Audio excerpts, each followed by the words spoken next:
2012년 4월 1일 일요일 밤 경기도 수원시 지동의 한 조용한 주택가에서 대한민국 범죄 역사상 가장 잔혹하다고 기록된 비극이 시작됩니다. 단순히 한 명의 살인마 때문만은 아니었습니다. 우리를 더욱 절망하게 했던 건 충분히 살릴 수 있었던 생명을 놓쳐버린 국가의 시스템 때문이었습니다. 오늘 다룰 이야기는 희생자의 처절한 구조 요청을 외면했던 13분의 통화, 그리고 인간의 탈을 쓴 악마 오원춘에 대한 기록입니다. 사건은 밤 10시 32분에 시작됩니다. 퇴근하던 20대 여성 곽 씨는 길을 가던 중에 전신주 뒤에 숨어 있다가 갑자기 나타난 괴한에게 끌려갑니다. 그녀가 끌려간 곳은 인근의 한 자취방. 범인이 잠시 방을 비운 사이에 곽 씨는 사력을 다해서 문을 잠그고 112에 신고 전화를 걸었습니다. 112 경찰입니다. 말씀하세요. 네, 여기 목골놀이터 전에 집인데요. 저 지금 성폭행 당하고 있거든요. 목골놀이터요? 네, 목골놀이터 전에 집인데 어느 집인지 모르겠어요. 지동이요?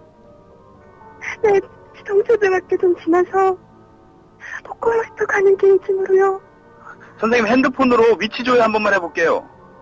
네, 저기요, 지금 성폭행 당하신다고요? 성폭행 당하고 계신다고요? 네네. 자세한 위치 모르겠어요? 자세한 위치 계속 말했죠. 지동초등학교에서 목골놀이터 가기 전에요. 지동초등학교에서 목골놀이터 가기 전요. 누가 그러는 거예요? 어떤 아저씨요. 아저씨 빨리요. 누가 어떻게 알아요? 모르는 아저씨예요. 문은 어떻게 하고 들어갔어요? 저 지금 잠갔어요. 문 잠갔어요? 내가 잠깐 아저씨가 나간 사이에 문 잠갔어요. 들어갈 때 다시 한 번만 알려줄래요? 잘못했어요. 아저씨 잘못했어요. 여보세요? 주소 다시 한 번만 알려주세요. 주소.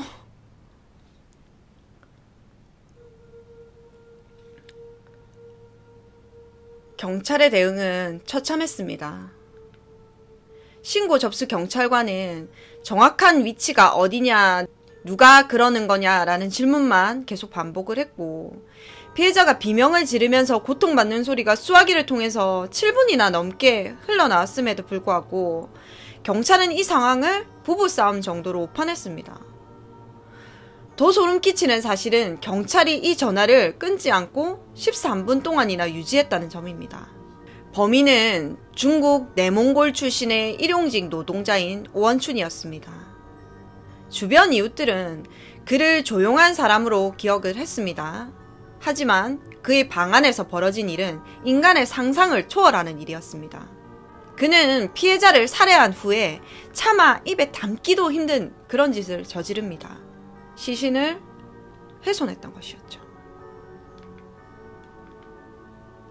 여기서 소름 돋는 점은 그의 침착함이었습니다. 그는 범행 직후에 태연하게 쓰레기를 버리러 나갔고요.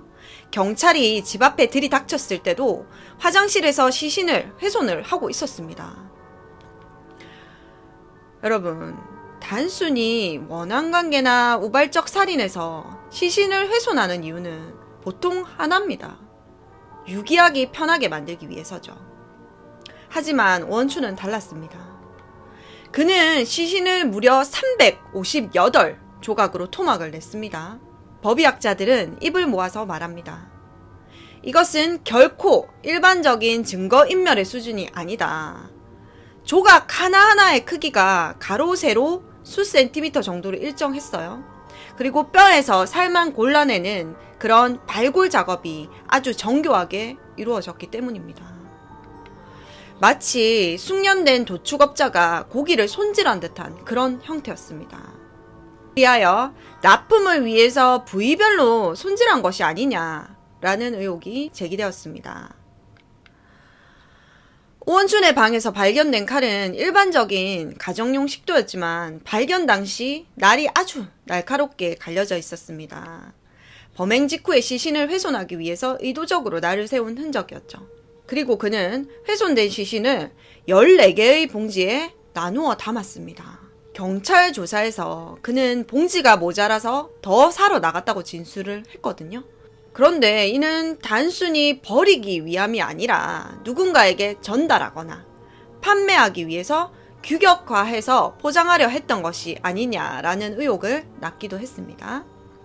오원춘은 일용직 노동자였음에도 불구하고 무려 4대의 핸드폰을 사용하고 있었습니다. 또한 그의 핸드폰에서는 수많은 여성의 사진이 발견이 되었습니다. 그런 이야기가 살을 붙이고 붙여서 이미 수십 명을 살해한 연쇄살인마가 아니냐라는 괴담으로 번지기도 했습니다. 그러나 실제 경찰이 오원춘의 DNA를 미제 사건들과 대조를 했지만 공식적으로 확인된 추가 범행은 없었다고 합니다. 그리고 그가 한국에 머무는 동안 중국을 오간 횟수가 무려 15회에 달한다고 합니다. 전문가들은 일개 막노동자인 오원춘이 혼자서 그토록 끔찍한 일을 저지르기에는 무리가 있으니 거대 장기 밀매 조직이나 인육 유통 조직이 뒤를 봐주고 있는 게 아니냐는 의문을 제기하기도 했습니다. 사건 초기 경찰의 부실 대응이 이런 조직의 압력 때문이 아니냐라는 음모론으로 번지기도 한 것이죠. 현장 감식 결과 오원춘이 시신 조각 일부를 정성스럽게 비닐에 싸서 보관하고 있었다는 사실이 발견이 됩니다.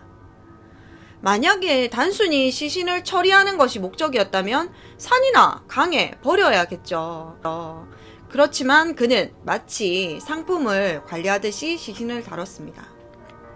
또한 조사 과정에서 그가 과거 중국에서도 이와 유사한 경험을 해본 적이 있느냐라고 묻자 교묘하게 대답을 회피하면서 수사관들을 당혹해 만들었다고 합니다. 오원춘 사건에서 가장 끔찍하고 충격적이었던 대목 중 하나가 바로 생존 시 신체 훼손 여부였습니다. 결론부터 말씀드리면 법의학적 판단은 사실에 가깝다고 합니다. 피해자가 완전히 사망하지 않은 상태에서 신체 훼손이 시작되었을 가능성이 매우 높다는 것이 법의학적 소견이었습니다. 부검 결과 사인이 경부 압박 질식뿐만이 아니라 다발성 자창, 즉 찌른 상처에 의한 과다출혈이 병행된 것으로 나타났습니다. 범행 당시에 오원춘은 피해자의 목을 졸라서 기절시킨 뒤에 이식이 완전히 끊기지 않았거나 가사 상태인 피해자를 대상으로 신체 훼손을 시작했습니다. 이 과정에서 발생한 출혈 흔적 등이 생존 상태에서의 훼손을 뒷받침하는 증거가 되었습니다. 1심 재판부는 이 잔혹성을 근거로 오원춘에게 사형을 선고하며 다음과 같이 명시했습니다. 피해자를 살해한 후 시신을 훼손한 것이 아니라 살해하는 과정에서 시신을 훼손하였다는 점에서 그 범행 수법이 잔혹하고 엽기적이다. 살아있는 상태에서 훼손이 시작되었다는 그런 물리적인 사실 자체는 부정이 되지 않았던 거예요. 지금까지 나온 이 몇몇의 괴담들은 범행의 잔인함이 일반적인 상식을 뛰어넘었기 때문에 발생을 했습니다. 아니, 사람이 어떻게 저럴 수 있나? 라는 질문에 대해서 대중이 인육 거래나 조직 범죄 같은 목적을 대입해 이유를 찾으려 했던 심리가 반영된 결과라 볼 수 있는 거죠. 1심 재판부는 이례적으로 인육 제공 목적으로 보인다면서 사형을 선고했습니다. 하지만 2심에서 이 판단은 뒤집히게 됩니다. 인육 시장의 실체가 증명되지 않았고 오원춘이 인육을 팔려 했다는 확실한 물증이 없다는 이유였습니다. 증거가 없으니 법적으로는 그냥 살인일 뿐입니다. 하지만 358개의 조각, 그리고 14개의 봉투, 4대의 핸드폰. 이 숫자들을 보고도 우리는 오원춘이 단순한 우발적인 살인마라고 단정 지을 수 있을까요? 이제부터 우리는 왜 이 사건이 인재인지를 이야기해야 합니다. 사건 직후 경찰은 비난 여론이 거세지자 첫 공식 발표를 합니다. 피해자와의 통화는 1분 20초 만에 끊겼고 정보가 부족해서 위치 파악이 어려웠다라는 내용이었죠. 하지만 이는 명백한 거짓말입니다. 유가족과 언론의 끈질긴 추궁 끝에 드러난 진실은 충격적이었습니다. 실제 통화 시간은 13분이었고요. 피해자가 비명을 지르면서 살려주세요, 살려주세요 라고 애원하는 소리, 그리고 원춘이 들어와서 강제로 입을 틀어막는 소리, 심지어 테이프를 찍찍 뜯는 소리와 피해자의 신음소리가 7분 넘게 경찰청 상황실에 실시간으로 중계되고 있었습니다. 더 참담한 것은 녹취록에 담긴 경찰관들의 대화였습니다. 피해자가 생사의 갈림길에서 사투를 벌이는 와중에도 상황실 직원들은 서로 부부싸움 같은데 아는 사람한테 당하는 것 같다면서 상황을 지극히 주관적으로 낙관했습니다. 심지어 옆에 있던 다른 직원은 그냥 끊어버려 라는 식의 반응까지 보였습니다. 골든타임을 사수해야 할 최전선이 오히려 구조의 문을 닫아버린 셈이죠. 현장에 출동한 경찰들의 행적은 더 가관입니다. 위치 추적을 통해 범행 장소가 반경 수백 미터 이내로 좁혀졌음에도 불구하고 경찰들은 밤이 깊어서 문을 두드리기 곤란하다면서 수색을 사실상 중단했습니다. 일부 대원들은 순찰차 안에서 대기하거나 심지어 잠을 잤다는 정황까지 포착이 됐습니다. 아니, 불과 몇 미터 담장 너머에서 피해자가 고통받고 있을 때 공권력은 절차와 편의 뒤에 숨어 있었던 거죠. 사랑하는 딸과 누이를 잃은 유가족들에게 돌아온 것은 진심 어린 사과가 아니라 책임 회피라는 것이었습니다. 유가족들은 국가를 상대로 손해배상 청구 소송을 제기합니다. 아니, 경찰이 제 역할만 했어도 살 수 있었다는 당연한 울분이죠. 재판 과정에서 경찰 측 대리인들은 당시 수색은 최선을 다한 것이었으며 결과가 좋지 않았을 뿐이라는 논리를 펼쳤습니다. 유가족들은 법정에서 다시 한번 국가의 차가운 벽을 마주해야 했습니다. 결국 대법원은 국가의 배상 책임을 인정하면서 약 1억 원의 배상 판결을 내렸습니다. 하지만 돈으로 치유될 수 있는 상처는 아니잖아요. 피해자의 남동생은 언론 인터뷰에서 이렇게 말했습니다. 우리가 원하는 건 돈이 아니라 다시는 이런 일이 벌어지지 않도록 누군가가 확실하게 책임을 지는 모습이다. 당연하죠. 이 사건 이후 피해자의 아버지는 화병과 충격으로 건강이 급격히 악화되었습니다. 그리고 온 가족의 일상은 산산조각이 났습니다. 범인은 교도소에서 새끼 밥을 처먹으면서 살아가고 있겠지만 피해자의 가족들은 평생 그날 밤의 비명이라는 감옥에 갇혀 살게 되는 거잖아요. 결국 이 사건으로 당시 조현호 경찰청장이 사퇴를 했고요. 112 신고 시스템의 전면적인 개편도 이루어지는 계기가 됩니다. 이전까지는 경찰서 단위로 운영되던 신고 접수 시스템을 시도지방경찰청 단위의 종합상황실로 통합을 했습니다. 그리고 신고자의 목소리 톤, 주변 소음 이런 것들을 분석을 해서 긴급도를 분류하는 코드 시스템도 강화되었습니다. 또한 긴급 상황 시에 경찰이 영장 없이도 타인의 주거지에 강제로 진입할 수 있는 법적 근거와 현장 판단 권한이 실질적으로 강화가 되었습니다. 긴급 구조가 필요한 경우에는 경찰이나 소방당국이 통신사에 요청을 해서 피해자의 GPS 위치나 와이파이 접속 지점 등을 즉시 확인할 수 있도록 법적 절차가 간소화되었다고 합니다. 그리고 지자체별로 CCTV 설치 대수를 대폭 늘리고 스마트폰 앱을 통한 안심 기가 서비스가 전국적으로 확산되는 계기가 되기도 했습니다. 원춘이 불법 체류자 신분은 아니었거든요. 그런데 그의 신원 확인과 행적 추적이 어려웠던 점이 문제로 지적이 됐었어요. 그래서 2004년에 폐지되었던 입국 외국인 지문 및 얼굴 확인 제도가 이 사건 이후에 전면 재도입되었습니다. 입국 시 모든 외국인의 생체 정보를 수집을 해서 범죄 발생 시 즉각 대조할 수 있게 된 겁니다. 그리고 외국인 밀집 지역에 대한 방범 순찰이 강화되었고요. 외국인 범죄 전담팀의 인력과 예산이 증액이 되었습니다.